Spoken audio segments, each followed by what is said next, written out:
তোমাদেরকে। এখন আমরা বুঝবো ব্রিউস্টার অ্যাঙ্গেল জিনিসটা কি। It is called polarising angle. Polarising angle বলা হয় এটাকে, কিন্তু কেন সেটা বোঝার আগে আমাদের বুঝতে হবে পোলারাইজেশন কি। একটা ইলেকট্রোম্যাগনেটিক ওয়েভে যদি নানান তলে ইলেকট্রোম্যাগনেটিক ওয়েভটা বিস্তৃত থাকে তাহলে সেটাকে আমরা নন পোলারাইজড ওয়েভ বলতেছি। তো এটা যখন একটা পোলারাইজারের মধ্য দিয়ে যায় তখন এটা একটা তলে চলে আসে।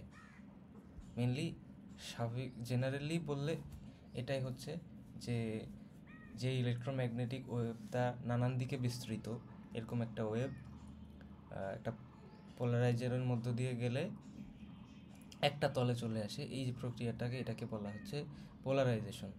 এখন আমরা বুঝবো যে এটাকে পোলারাইজেশন মানে কেন বলা হচ্ছে এটা পোলারাইজিং অ্যাঙ্গেল। ব্রিউস্টার অ্যাঙ্গেলটা আসলে কি, আমরা ডায়াগ্রাম দিয়ে বুঝি।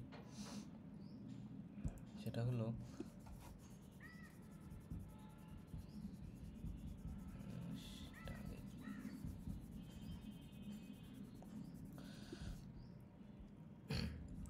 ধরো এখানে আমার একটা তল আছে, এটা হচ্ছে আমাদের যে মধ্যবর্তী অক্ষটা, এটা মধ্যবর্তী অক্ষটা। এখন এখানে একটা আনপোলারাইজড ওয়েভ পড়বে, আনপোলারাইজড, এটা নানান দিকে বিস্তৃত একটা ওয়েভ এখানে পড়বে।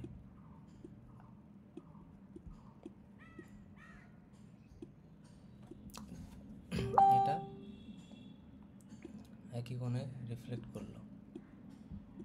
এখন ব্রিউস্টার অ্যাঙ্গেল বলতেছে যে যদি এই যে একটা অন্য ঘন আরেকটা ঘন বা অন্য ঘন বা হালকা, এটা ঘন হালকা না মানে আরেকটা মাধ্যম, সেখানে যে প্রতিসরণটা হইল,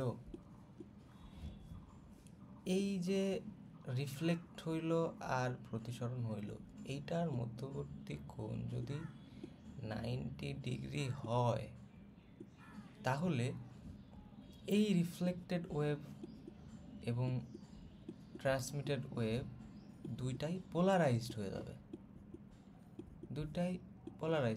খুবই ইন্টারেস্টিং ব্যাপার যে এই রিফ্লেক্টেড ওয়েভ আর তোমার ট্রান্সমিটেড ওয়েভের মধ্যবর্তী কোণ যদি 90 ডিগ্রি হয় তাইলে এই রিফ্লেক্টেড ওয়েভ এবং ট্রান্সমিটেড ওয়েভ দুইটাই পোলারাইজড হয়ে যাবে। সো এই কারণে ব্রিউস্টার অ্যাঙ্গেলকে পোলারাইজিং অ্যাঙ্গেল বলা হয়। আর এটাই হচ্ছে, এটা থেকেই ব্রিউস্টার অ্যাঙ্গেলের ডেফিনেশনটাও হচ্ছে দেওয়া যায়। ধন্যবাদ তোমাদেরকে, আশা করি তোমরা বুঝতে পেরেছো।